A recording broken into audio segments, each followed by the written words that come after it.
कभी केमिस्ट की दुकान पर दवाओं की अलमारियों को देखकर सोचा है कि इनके इतने सारे अजीब-अजीब नाम क्यों होते हैं?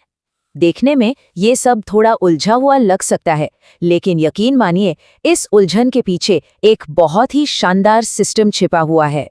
अगर आपको भी ये मुश्किल नाम देखकर थोड़ा सिर चकरा जाता है, तो आप अकेले नहीं हैं। ऐसा महसूस करना बिल्कुल नॉर्मल है।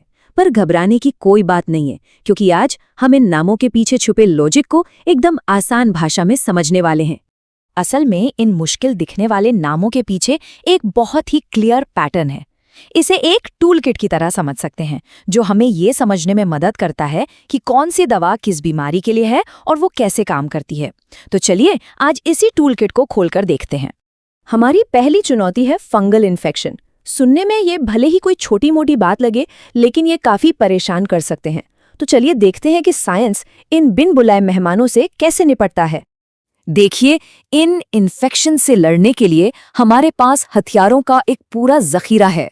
कुछ तो हैं साधारण क्रीम्स, जिन्हें टॉपिकल कहते हैं, मतलब वो जो सीधे स्किन पर लगाई जाती हैं, और कुछ है बेहद पावरफुल दवाएं, जिन्हें सिस्टमिक कहा जाता है, जो हमारे खून में मिलकर पूरे शरीर में असर करती हैं। तो सवाल ये है कि वैज्ञानिक दवाओं के इस बड़े जखीरे को ऑर्गेनाइज कैसे करते हैं। यहीं पर नामों में छिपे पैटर्न काम आते हैं। जैसे कि एजोल्स को ही ले लीजिए। ये एंटी फंगल दवाओं की एक पूरी फैमिली है और इनकी पहचान बहुत आसान है।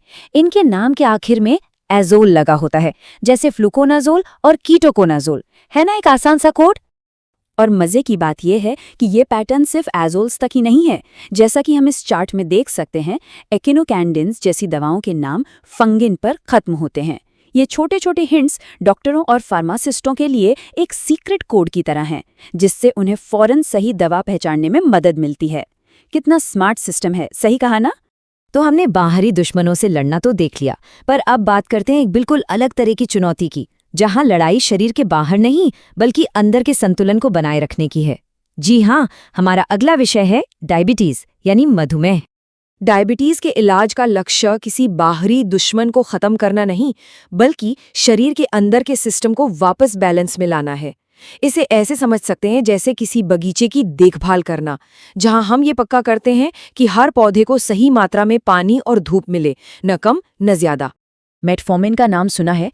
ये टाइप 2 डायबिटीज के लिए दी जाने वाली सबसे आम दवाओं में से एक है। अक्सर इसे इलाज की पहली सीढ़ी माना जाता है। क्यों?